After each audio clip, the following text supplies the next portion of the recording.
Hello बच्चों, आज मैं बात कर रहा हूँ क्वेश्चन नंबर 91 की।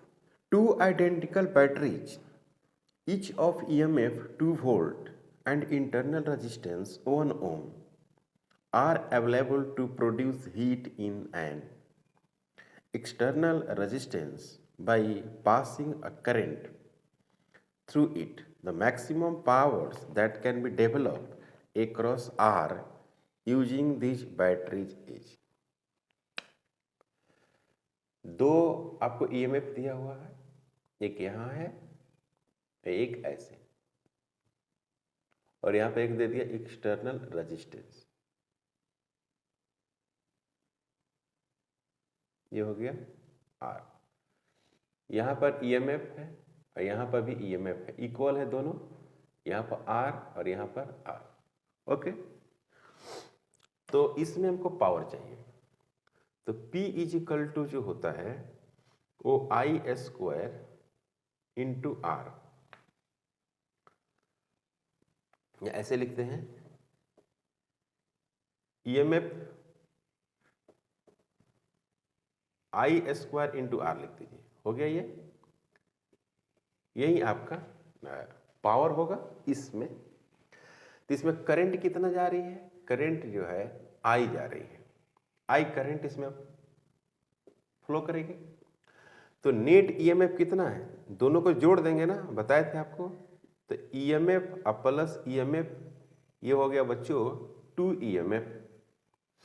Small R net is equal to कितना होगा? आर प्लस आर, और ये हो गया 2R। तो आई इज इक्वल टू कितना होगा? ईएमएफ नेट डिवाइडेड बटे R net plus capital R, यही ना होगा बच्चों। तो 2E डिवाइडेड बटे 2R प्लस आर, है ना? ऐसा होगा।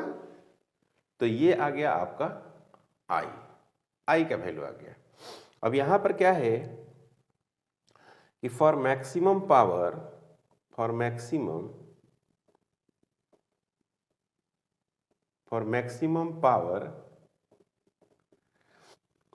Power internal resistance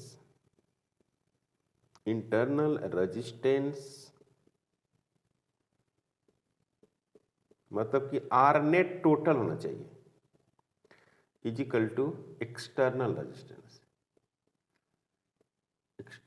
resistance.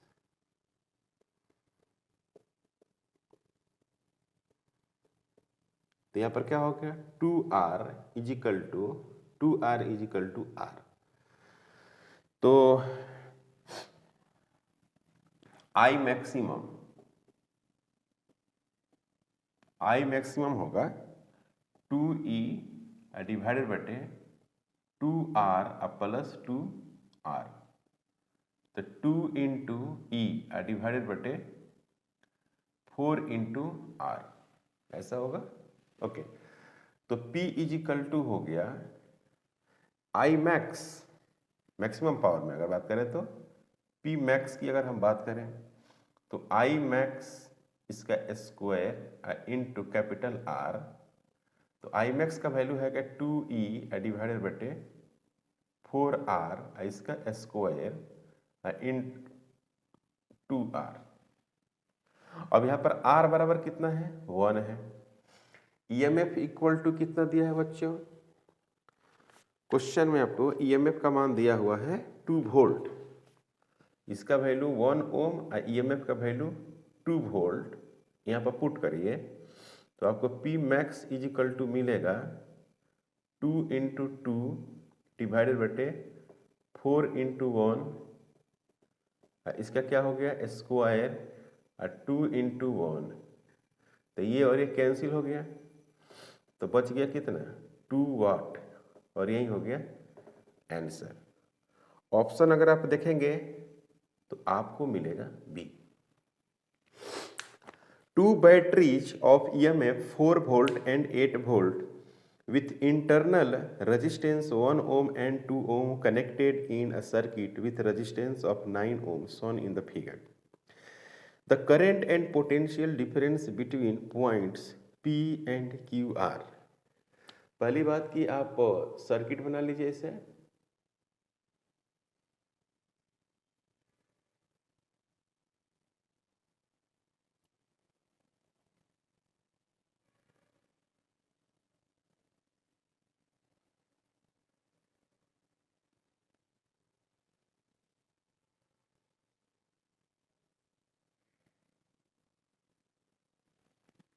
यहां पर क्या हो गया 9 ओम, यहां पर हो गया आपको 2 ओम, यहां पर हो गया आपको 1 ओम, ये हो गया आपका 4 वोल्ट और ये हो गया क्या आपको 8 वोल्ट।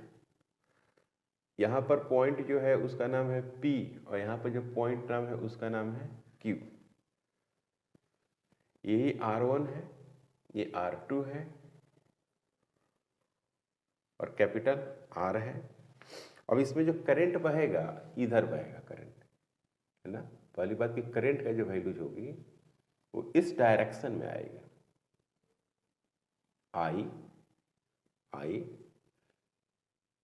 इस तरह से करंट पाएगी, देख रहे।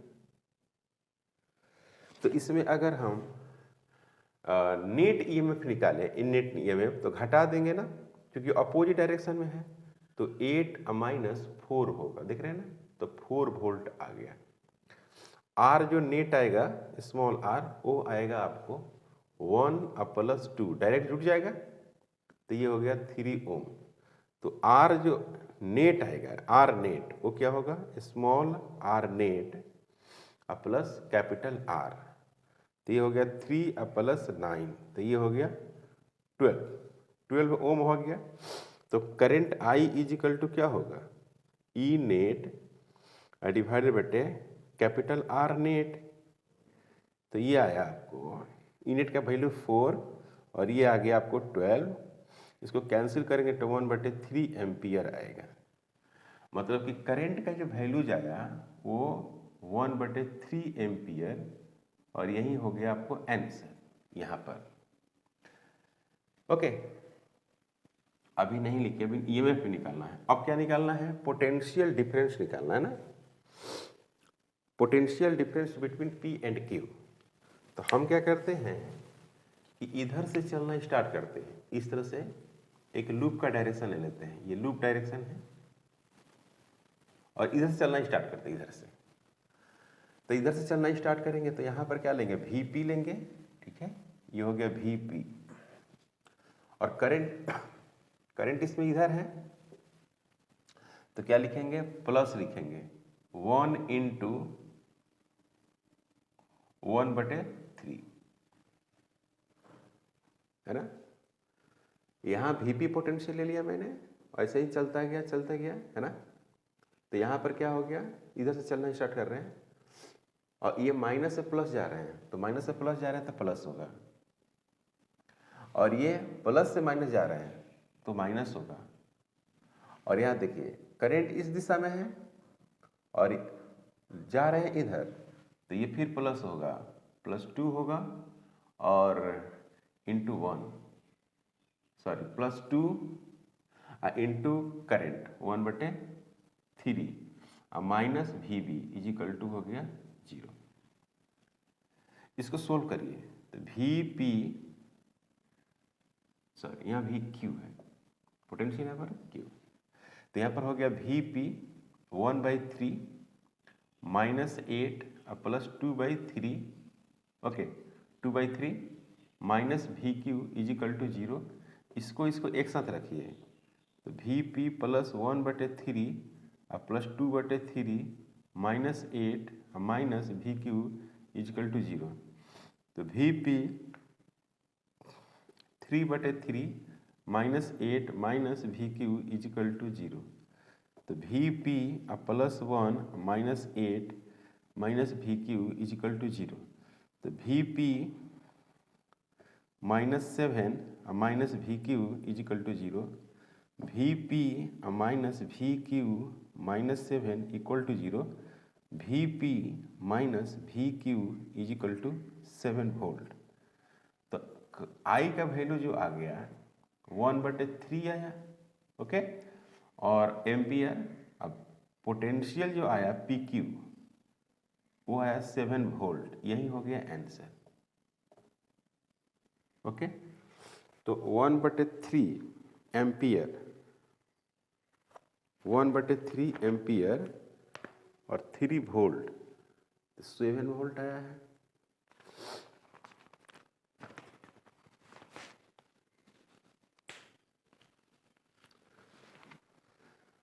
यहाँ पे गलती हुआ है बच्चों, यहाँ देखो, यहाँ पर ई इसमें से घटाइएगा, यहाँ पर घटाइएगा तो -4 ना हो जाएगा। 8 में से 4 घटाएगा ना तो माइनस हो जाएगा। यहाँ पर -4 होगा, यहाँ -4 है, यहाँ पर -4 है, तो यहाँ पर क्या है बच्चों, -3 है, तो यहाँ पर क्या है, -3 है, तो यहाँ पर क्या है, 3 है, यहाँ 3 वोल्ट हो गया। तो ऑप्शन देखिएगा ना, तो पहला ही ऑप्शन है, आप देख रहे हैं ना, पहला ऑप्शन है। The potential difference VA minus VB between the points A and B in the given figure is. यहाँ पर एक पॉइंट है जिसका पोटेंशियल VA है, उसके बाद यहाँ पर 2 ओम रेजिस्टेंस है, फिर यहाँ सेल लगा हुआ है, फिर यहाँ पर 1 ओम रेजिस्टेंस है, और फिर यहाँ पर VB है, VB है, ये B है, ये A है, तो यहाँ पर हो गया 2 ओम। ओके, करंट है 2 एम्पियर और यहाँ पर 3 वोल्ट है, माइनस प्लस 3 वोल्ट, यहाँ पर क्या है 1 ओम है। तो आपको पोटेंशियल डिफरेंस बताना है। तो मान लेते हैं कि लूप का डायरेक्शन इधर है ना, ये लूप का डायरेक्शन है और आप चल रहे हैं किधर, यहाँ से इधर चल रहे हैं, तो ये पॉजिटिव है, तो यहाँ पर पॉजिटिव, करंट की दिशा इधर, और आप जा भी रहे हैं इधर तो माइनस हो जाएगा, 2 × 2 है ना, -3, प्लस से माइनस जा रहे हैं तो -3, फिर -1 × 2 और -VB = 0। तो ये हो गया VA माइनस VB, इसको यहाँ रख दिया, ये -4 -3 और -2 = 0। तो VA माइनस VB माइनस ये हो गया 7 और ये हो गया 9 = 0। तो VA माइनस VB = 9 वोल्ट, यही हो गया आंसर। डी ऑप्शन होगा 94। In the circuit shown, the cell A and B have the negligible resistance. For VA 12 volt, R1 500 ohm, R 100 ohm, the galvanometer shows no deflection. The value of VB, यहाँ पर क्या क्या दिया हुआ पहले देख लीजिए। VA = दिया हुआ है 12 वोल्ट, फिर दिया हुआ है R1 = दिया हुआ है 500 ओम एंड R = दिया हुआ है 100 ओम। तो आपको बताना है कि VB का वैल्यू क्या होगी। इस तरह से एक डायग्राम दिया हुआ है,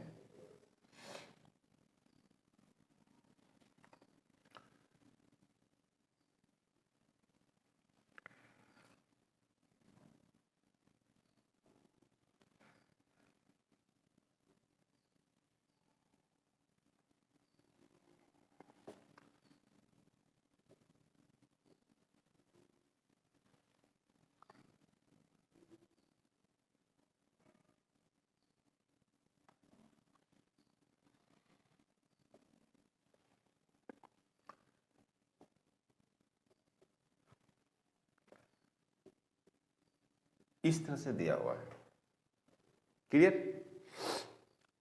तो इसमें जो है ना 0 करंट है, I का वैल्यू क्या है 0 है, इसमें 0 है, तो इसमें तो करंट होगी ना, इसमें करंट आप निकाल सकते हैं ना, ऐसे इसमें करंट आप निकाल सकते हैं। लूप लगा दीजिए, है ना, इसका नाम रखिए A B C D E और एफ, इस तरह से नाम रखते हैं। इसका एक लूप बना लीजिए। तो इसमें करंट ऐसे जाएगी, इस तरह से करंट, फिर यहाँ करंट आ जाएगी, ऐसे करंट आएगी, फिर ऐसे करंट आएगी, इस तरह से करंट आता है। तो from loop A B C और डी, फिर ए, भी नेट क्या करना है, 0 कर देना है। तो यहाँ पर चल रहा है माइनस से प्लस, तो यहाँ पर क्या हो जाएगा, भी ए हो जाएगा। फिर इसमें चलेंगे तो माइनस क्या होगा, आई इंटू R1 होगा। फिर इसमें आएंगे तो माइनस आई इंटू क्या होगा, R होगा, और बराबर कितना हो गया, 0। तो भी ए इज इक्वल टू, भी ए का वैल्यू आपको दिया हुआ है, भी ए बराबर दिया हुआ 12 वोल्ट, तो यहाँ पर दिया हुआ 12 माइनस आई इंटू R1, R1 का वैल्यू है 500, माइनस आई इंटू R का वैल्यू है 100 इज इक्वल टू 0। तो यहाँ पर हुआ 12 माइनस 600 आई इक्वल टू 0। तो I is equal to 12 divided बटे 600, तो इतना आ गया आई का वैल्यू। हमको क्या कैलकुलेट करना है, हमको कैलकुलेट करना है इसकी पोटेंशियल। तो फिर इसमें लूप लगा देते हैं। तो लिखेंगे क्या, now loop C F E D C, भी नेट को क्या करना है, 0। भी नेट पोटेंशियल क्या होगा, 0। तो यहाँ पर क्या है, यहाँ से चलना स्टार्ट करते हैं, यहाँ से। तो यहाँ मिलेगा पहली पॉइंट यहाँ मिलेगी, तो माइनस भी भी होगा, क्योंकि प्लस से माइनस आ रहे हैं। और यहाँ पर करंट उल्टा है, करंट इधर है और लूप का डायरेक्शन इधर, तो अपोजिट में हो जाता है, पॉजिटिव। तो यहाँ पर लिखेंगे I into R is equal to 0। तो यहाँ पर क्या लिखेंगे, भी B is equal to I into R।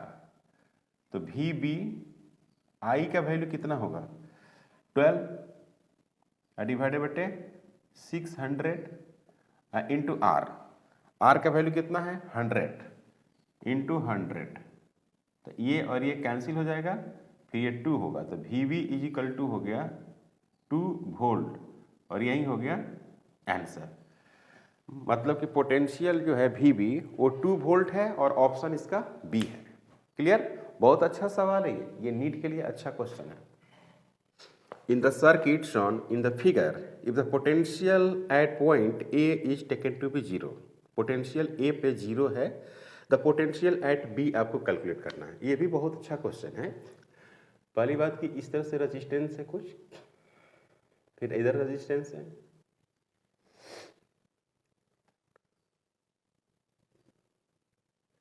फिर ऐसे दिया हुआ है,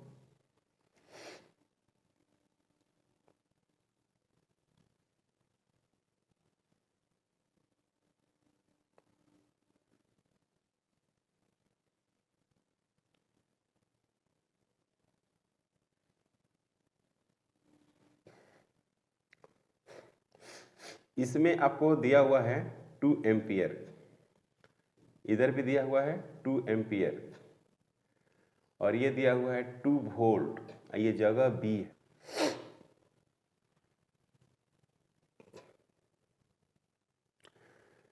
और इधर दिया हुआ है 1 एम्पियर, इधर दिया हुआ है 1 एम्पियर, यहाँ पर भी ए है, यहाँ दिया हुआ है 1 वोल्ट,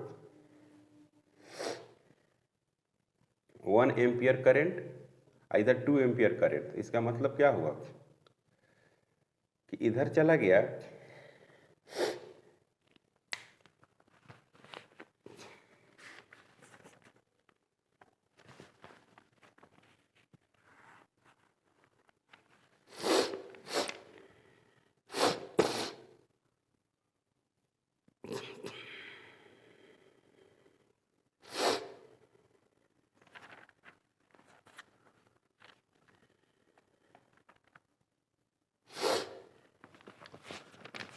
अब देखिए 2 एम्पियर इधर चला गया, 1 एम्पियर इधर से आ रहा है, तो इसका क्या मतलब हुआ?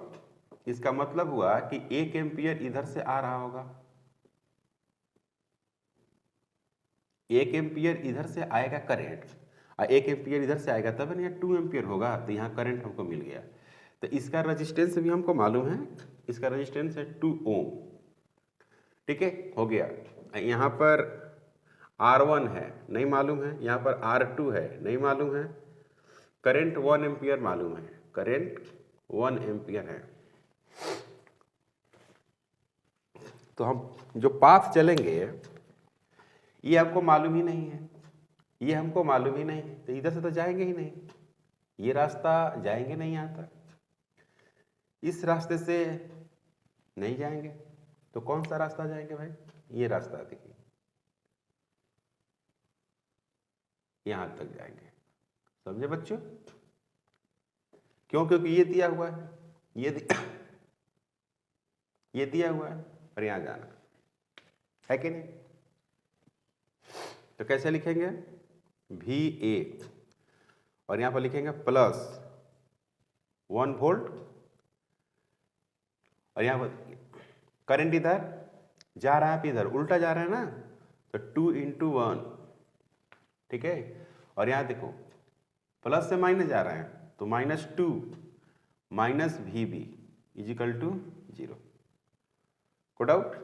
यहां तक को डाउट नहीं? तो क्या हो गया? VA + 1 + 2 और -2 माइनस VB = 0।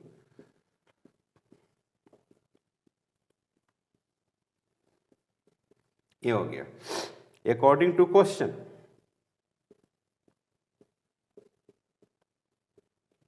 VA = 0।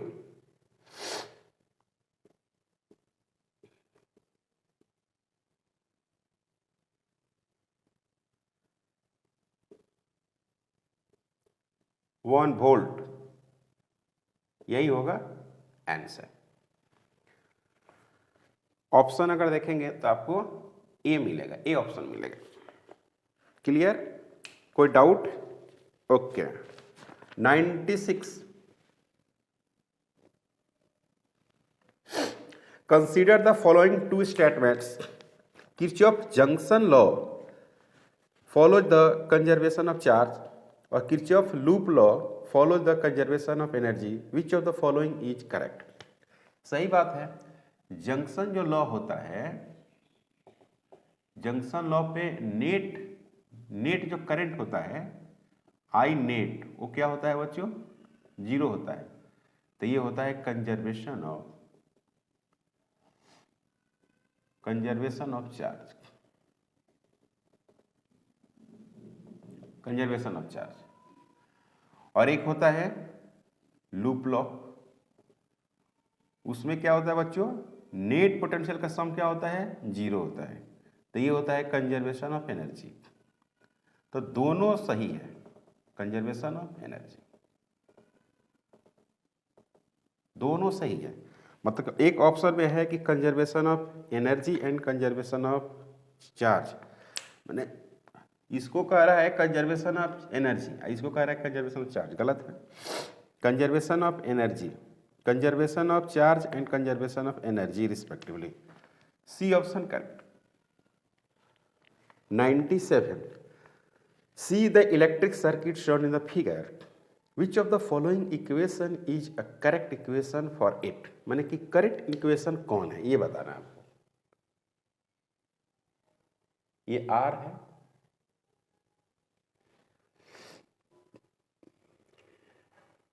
यहां पर एक EMF दिया हुआ है, रेजिस्टेंस भी दिया हुआ है, फिर यहां पर भी दिया हुआ है,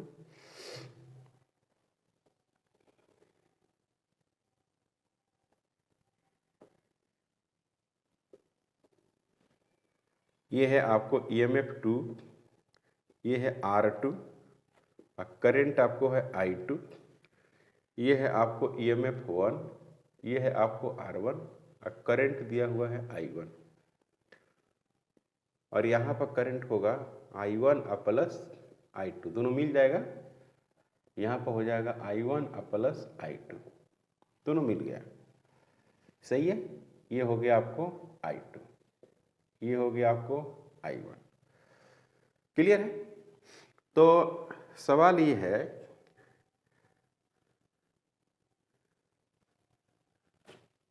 तो इसमें इक्वेशन आपको बहुत सारे बना के रखा है, तो बहुत सारे इक्वेशन बन जाएगा। एक तो इससे भी इक्वेशन बन जाएगा, एक पूरा सा इक्वेशन बन जाएगा, एक इससे भी इक्वेशन बन जाएगा, इससे इक्वेशन बन जाएगा। तो पहला काम करते हैं कि इसी से हम एक इक्वेशन बना के देखते हैं। इसमें लूप लगा देते हैं, इसमें लूप लगा देते हैं, नाम दे देते हैं। नाम क्या दिया हुआ है?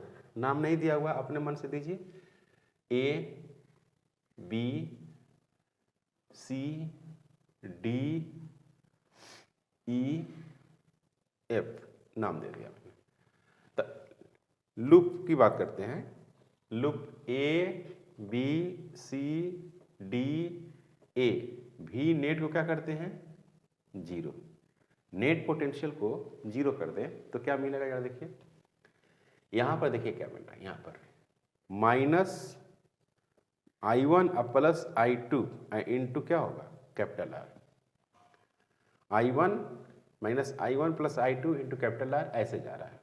ओके, और फिर इसके अंदर आ गया, लूप के दिशा में ही है, माइनस I1 R1 अब प्लस क्या हो गया? EMF1 is equal to 0। अब देखिए कि ऐसा ऑप्शन आपके पास है या नहीं है। तो ऐसा ऑप्शन आपके पास है, इसको ऐसे लिख सकते हैं, और EMF1 minus I1 plus I2 into capital R minus I1 और R1 इज इक्वल टू 0। यही आंसर हो गया। डी ऑप्शन है, देखिए तो डी वाला में ऐसे ही ऑप्शन दिया हुआ है। तो कोई जरूरी नहीं है कि यही आंसर होता है, लेकिन इसमें ऑप्शन दिया हुआ है। आप सब में लूप लगाकर चेक कर लीजिए, लूप लगाने आता है तो क्वेश्चन में कुछ है नहीं, बहुत आसान क्वेश्चन है। 98 करेंगे Kirchhoff first law and second law of electrical circuit are consequences. देखिए फर्स्ट लॉ को हम लोग बोलते हैं, किरचॉफ जो फर्स्ट लॉ है, Kirchhoff first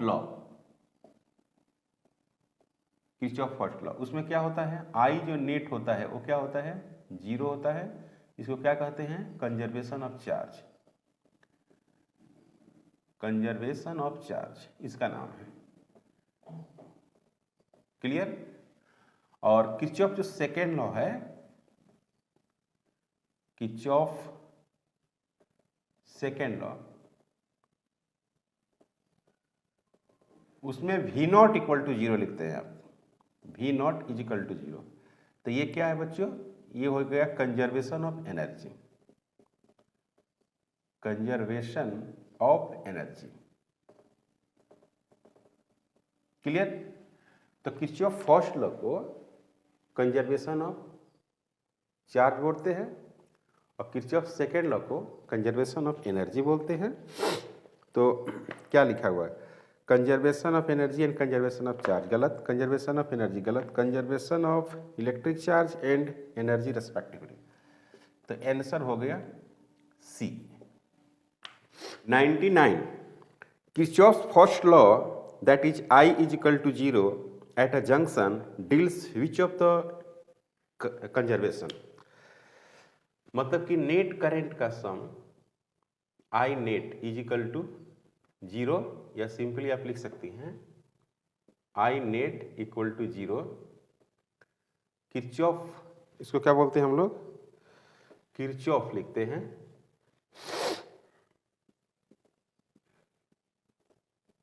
Kirchhoff first law, और ये क्या होता है? कंजर्वेशन ऑफ चार्ज,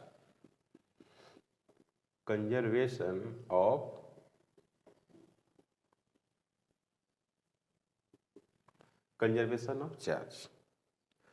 तो इसका ऑप्शन हो गया सी, यही आंसर है C. Question number 100 Wheatstone bridge is used to determine value of unknown resistance X by adjusting the variable resistance Y as shown in the figure. For the most precise measurement of X, तो resistance P and Q का आपको क्या relation होना चाहिए?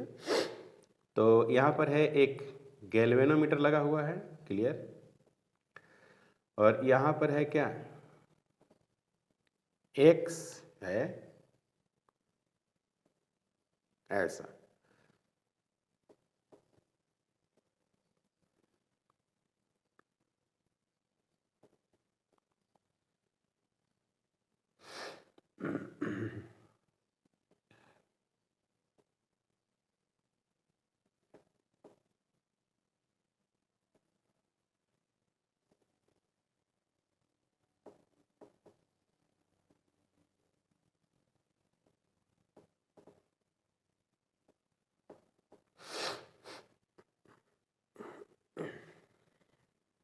इस तरह से दिया हुआ है। तो व्हीटस्टोन ब्रिज बैलेंस में अगर हम लिखें बात यहाँ पर, now Wheatstone bridge balance, now Wheatstone bridge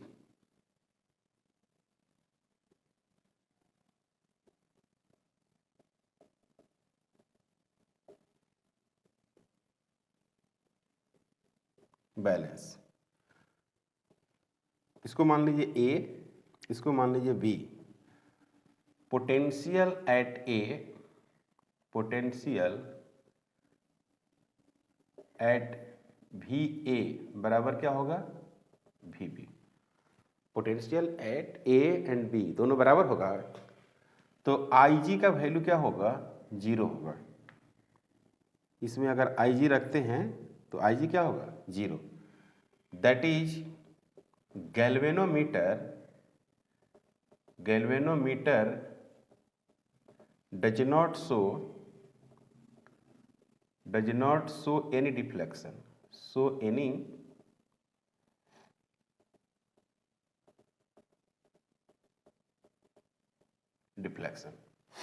IG equal to 0, that is galvanometer does not show any deflection, कोई भी डिफ्लेक्शन शो नहीं करेगा।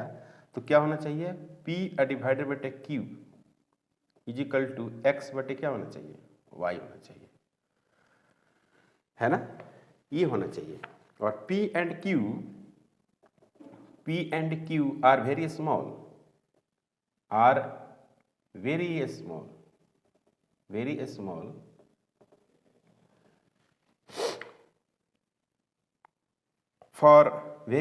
for most precise measurement,